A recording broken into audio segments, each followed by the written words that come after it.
Whoopi Goldberg spent decades not knowing where she came from. She invented a surname, inherited a Caribbean origin story she could never verify, and built one of the most recognizable identities in American entertainment on a foundation she herself admitted was largely guesswork. Then a DNA test dismantled the guesswork entirely. What the results revealed reached back thousands of years and raised a question about identity that no laboratory has yet been able to answer. Before we dive in, comment where you are watching from and click subscribe. She did not grow up with a homeland. No grandmother stories about a village. No father tracing a finger across a map. No surname that pointed anywhere real. Karen Elaine Johnson was born in 1955 in a Chelsea housing project, raised by a mother doing it mostly alone, and the past simply was not something the family had access to. Not because no one cared, because the thread had been cut long before any of them were born. The name Whoopi Goldberg came later, and it came by design. Whoopi from a nickname, Goldberg because her mother believed practically that it would help. The entertainment industry of the early 1980s had its preferences and its gatekeepers, and Emma Johnson had watched long enough to know how the game worked. Her daughter took the name, kept it through stand-up clubs and Broadway, and an Oscar and 30 years of public life, and never pretended it was anything other than what it was, a choice, not an inheritance. What she could not choose was an origin. For most of her life, she held on to the idea that her family had come through the Caribbean at some point.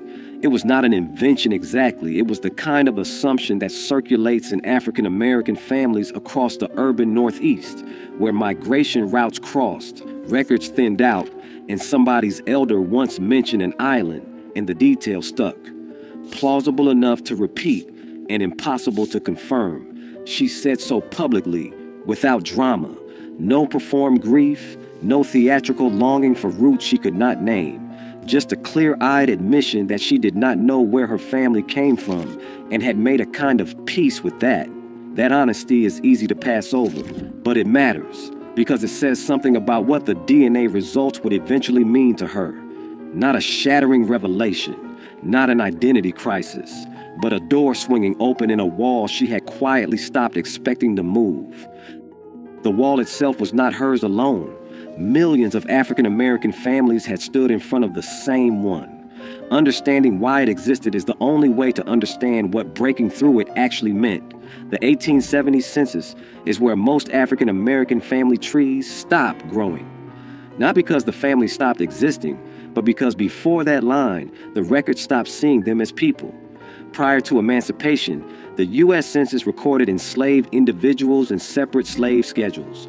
No names, no birthplaces, no family relationships. Just a column of ages, a column of sexes, and a single number representing their assessed value to someone else. Ancestry, in any meaningful sense, was not considered worth documenting. That erasure was not accidental. Slavery as an institution depended on the severing of lineage. Families were separated at auction. Children were sold away from mothers. Surnames, when they existed at all, belonged to owners and changed whenever ownership did. The oral histories that survived did so against considerable odds, passed in whispers, carried across state lines, kept alive by people who had every reason to forget and chose not to. But memory has limits.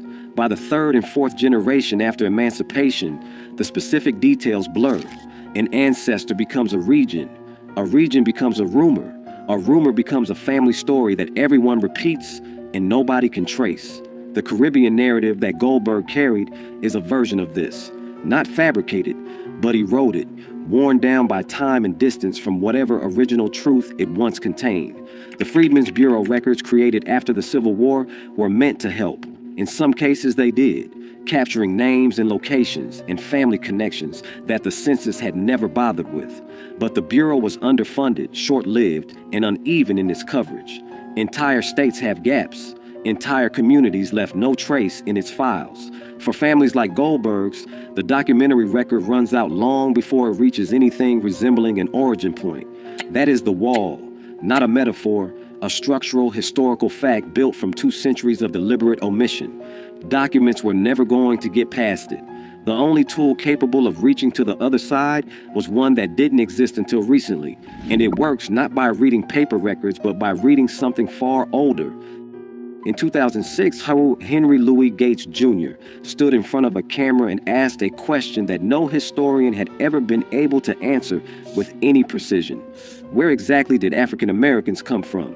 Not in the broad sense, that much was understood, but specifically by region, by ethnic group, by the particular communities whose members had been loaded onto ships and carried across the Atlantic. Gates believed DNA could get closer to an answer than any document ever had.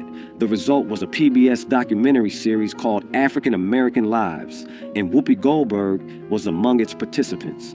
The methodology Gates's team used was not a consumer ancestry kit. It was a research-grade genetic analysis combining mitochondrial DNA, Y chromosome testing where applicable, and autosomal DNA to build a layered picture of ancestry across multiple lines.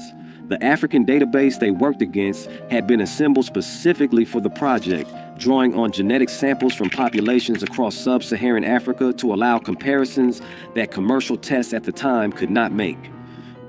When Goldberg's results came back, the Caribbean theory didn't survive the first page. Her African ancestry traced not to any island population, but directly to the continent, and not to a single region. The results identified genetic affiliations with multiple distinct West and Central African populations spread across what are now several different countries.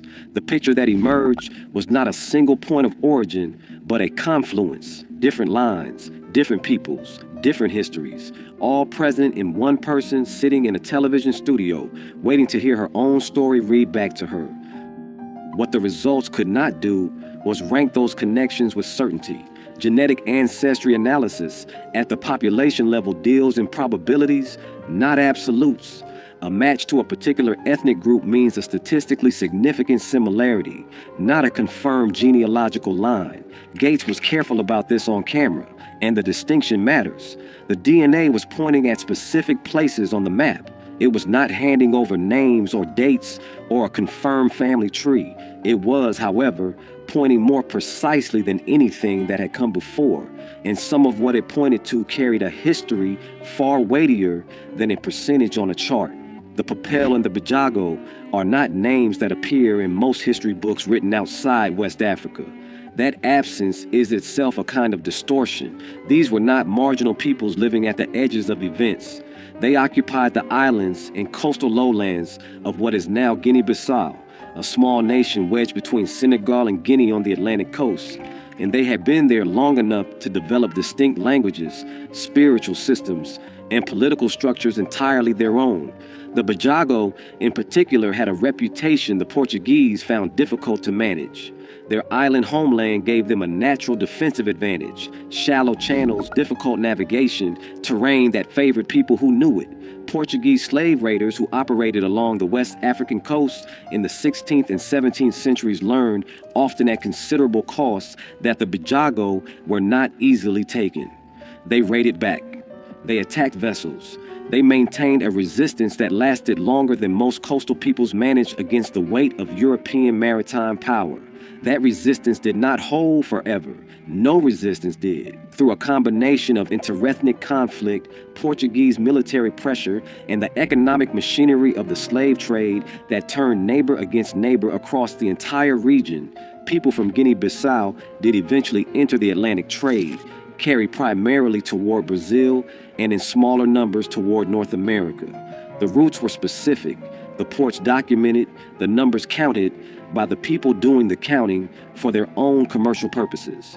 When Goldberg's DNA flagged a genetic affiliation with the Papal and Bajago peoples, it was connecting her not just to a coordinate on a map, but to that entire weight of history, a community that resisted, a coast that was raided anyway, a people whose descendants ended up scattered across the Atlantic world in ways no one among them chose. That connection does not answer every question. Genetic similarity to a present-day population is not a direct genealogical certificate.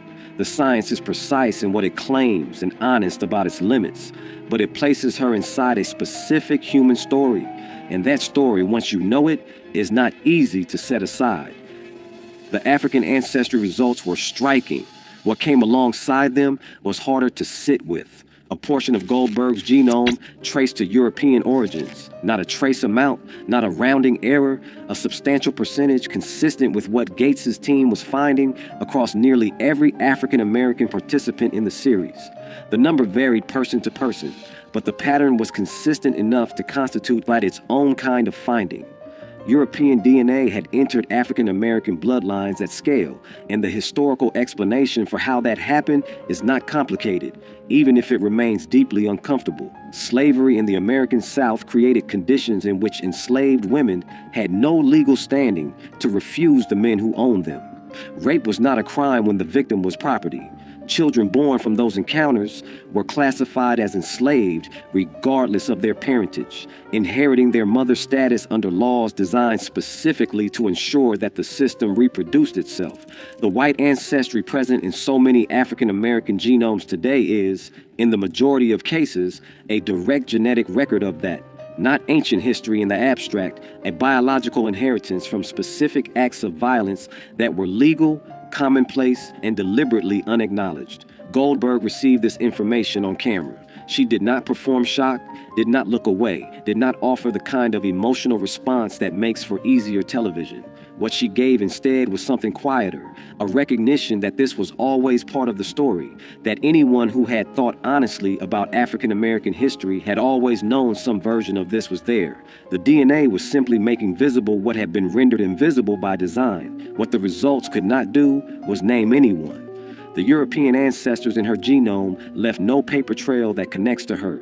No surname, no county, no plantation record that closes the distance between a genetic percentage and a specific person.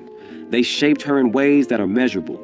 Who they were and what they did, and whether anyone in their own families ever acknowledged what they left behind, that remains exactly as buried as it was before the test was run. Among the things Goldberg believed about her background, or half believed in the way family stories tend to settle somewhere between fact and feeling, was the possibility of native ancestry. It was not a claim she pressed hard, but it was there, as it is in a remarkable number of African American families across every region of the country, a piece of inherited narrative that gets passed down alongside everything else and never quite gets examined. Gates's team examined it. The genetic results found no significant Native American ancestry in Goldberg's profile, not a buried trace that science had finally uncovered, an absence. And while that absence might seem like a simple correction, what it actually revealed was something more interesting than a yes or no answer about one woman's family tree. The belief in Native American ancestry is so common among African Americans that researchers studying the African American lives participants noted it as a pattern worth understanding in its own right. Almost universally, participants arrived expecting to find indigenous ancestry. Almost universally, the DNA did not confirm it. Gates addressed this directly in the series, not to dismiss the family stories, but to explain what had likely produced them. The explanations are several, and none of them are simple. In the antebellum South, free people of color and escaped enslaved people sometimes lived alongside indigenous communities, and genuine mixing did occur in specific regions and time periods. But the scale of that mixing was smaller than family tradition suggests. More significantly, certain physical features that families interpreted as markers of native ancestry, particular hair textures, bone structure, skin tone variation, have other genetic origins entirely, many of them African. The story, in other words, was built on real observation and a reasonable but incorrect interpretation of what that observation meant. What the absence confirmed, alongside everything else the results had already established, was that the picture emerging from Goldberg's DNA was more specific and more grounded than anything the family narrative had offered. The guesswork was being replaced, piece by piece, with something that could actually hold weight, and the most precise finding of all was still waiting. Mitochondrial DNA does not care about centuries. It passes from mother to child, unchanged, generation after generation, carrying a genetic signature that can reach back through time in ways that no document, no census record, and no family story ever could. where autosomal DNA dilutes with each generation, halved, blended, eventually undetectable. Mitochondrial DNA holds its shape. The maternal line it traces is direct and unbroken, a single thread running back through every mother's mother, stretching further than recorded history reaches.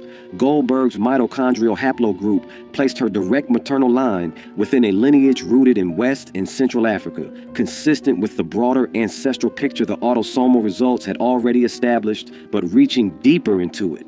Not the era of the slave trade, not the colonial period, further back than that, into the ancient population movements that shaped the genetic landscape of the African continent itself, long before European ships appeared on the horizon. What that means in practical terms is this: the woman who built her public identity on an invented surname and an unverifiable origin story carries, in her maternal line, one of the oldest continuous human genetic signatures on Earth.